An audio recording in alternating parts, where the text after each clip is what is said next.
Hello and welcome friends. In this new video we will talk about value of gamma of 1 by 2, and it is very useful in definite integrals. Before that we will prove an important theorem, product of two integrals and statement of product of two integrals on your screen. You can see that integration of f of x between the limit a to b into integration of g of y between the limit c to d equal to double integration a to b c to d f of x into g of y. Let us prove this. Integration a to b f of integration c to d f of x into g of y dx into dy. Now suppose that integration c to d g of y into dy equal to suppose capital G of y. Then this is evaluation with respect to y first. So if we evaluate this integration with respect to y, we have to integrate this g of y first, and integration of g of y we have taken this integration as, if we take integration as capital G of y. So this is integration f of a to b f of x into integration of g of y is capital G of y, which we have taken between the limit c to d into dx. Okay, but when we put this value upper limit and lower limit, it will be constant, and we can take this constant value as out of integration, and this is g of d minus g of c. Okay, so this is an integration a to b f of x into f of x dx into this value, but this is nothing but integration of g of y between the limit c to d. Now we use this theorem for separating or combining the two integrals in gamma function. Remember that in the previous video we have defined the gamma function. Gamma of n equal to integration 0 to infinity e raised to minus t raised to n minus 1 into dt. We are now calculating gamma of 1 by 2 equal to integration 0 to infinity e raised to minus t raised to 1 by 2 minus 1 into dt equal to integration 0 to infinity e raised to minus t raised to 1 by 2 minus 1, that is minus 1 by 2 into dt. Let us call it as equation number 1. Here we put t equal to x square, so that dx equal to 2 dt equal to 2 into x into dx, right? Now friend, when t equal to 0, we have x equal to 0, t tends to infinity, x tends to infinity, hence the value will remain unchanged for limits, and integration 0 to infinity e raised to minus x square t raised to minus 1 by 2 x square whole raised to minus 1 by 2 into dt 2x into dx. Now see here, 2 will get cancelled, x raised to minus 1 and this x will get cancelled, and we have 2 into integration 0 to infinity e raised to minus x square into dx. Now changing the variable, if we change x to y, then gamma of n equal to 2 into integration 0 to infinity e raised to minus y square into dy. Equation number 3. Multiply equation 1, 2 and 3. Multiply 2 and 3. Then gamma of n whole square equal to multiplication 2 into integration 0 to infinity e raised to minus x square into dx into 2 into integration 0 to infinity e raised to minus y square into dy.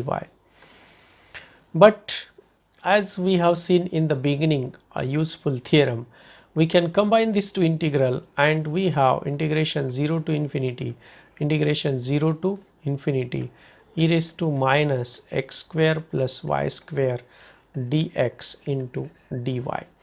This is my gamma of n whole square. Now friend, we transfer Cartesian coordinate to polar coordinate. We transfer to polar. When we transfer this to polar coordinates, then coordinates means we have to put x equal to r cos theta, y equal to r sin theta, then x square plus y square will be r square cos square theta plus r square sin square theta, r square sin square theta, and we have, you can see that r square into cos square theta plus sin square theta, cos square theta plus sin square theta, cos square theta plus sin square theta is 1, so we have r square. When we transfer this polar coordinate, this dx into dy will becomes r into dr into d theta. We will not go into the detail how it will be convert as a dx into dy equal to r d theta into, we will write and remember only this thing, their integral integration limit will be integration 0 to pi by 2 and integration 0 to infinity.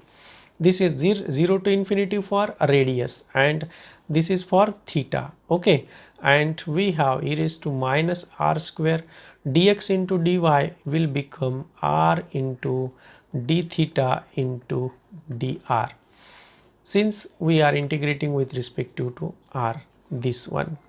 Okay, so look at this, this is a 2 into integration 0 to pi by 2 d theta integration 0 to infinity e raised to minus r square 2r into dr.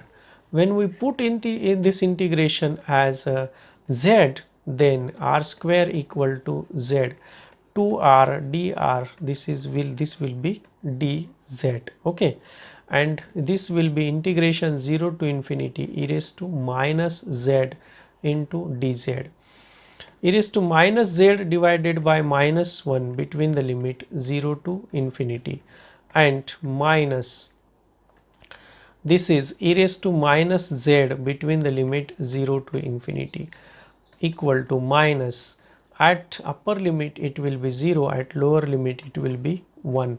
So minus minus will become plus and we have 1 only, and hence this integral will gives us a total value as a 1.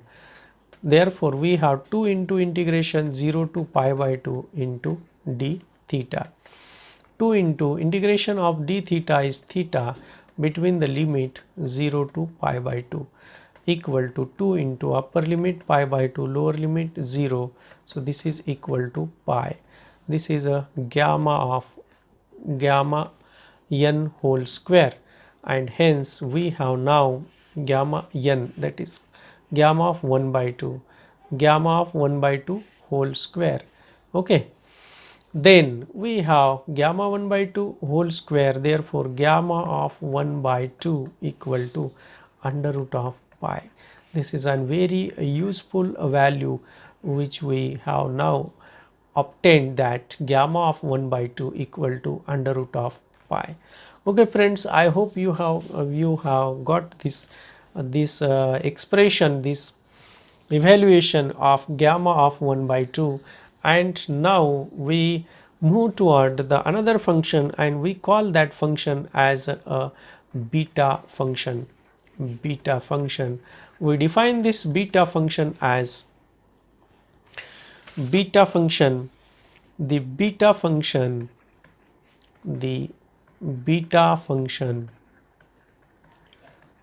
and we write it as b of m comma n, where both m greater than 0 n greater than 0 is defined as is defined as beta b of m comma n, b of m comma n equal to integration 0 to 1 x raised to m minus 1 1 minus x raised to n minus 1 into dx.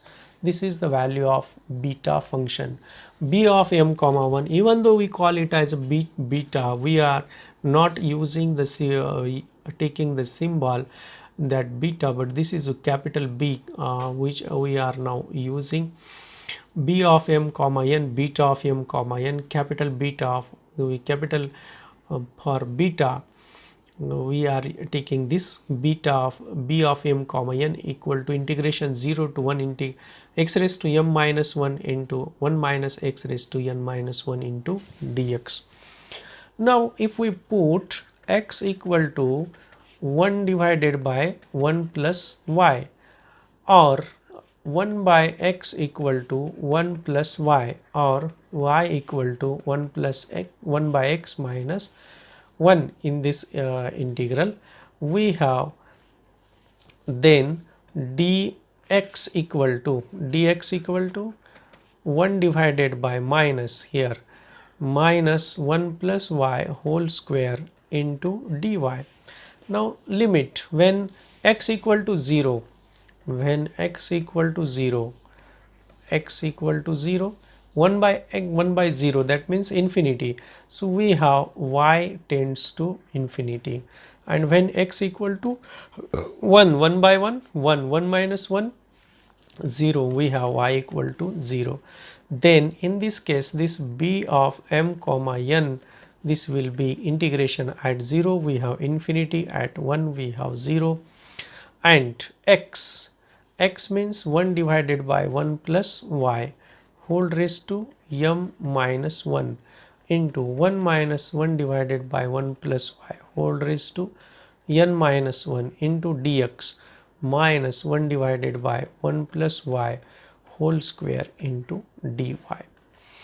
Okay, this is equal to this minus integration infinity to 0, 1 divided by 1 plus y whole raised to m minus 1. Let us take LCM here.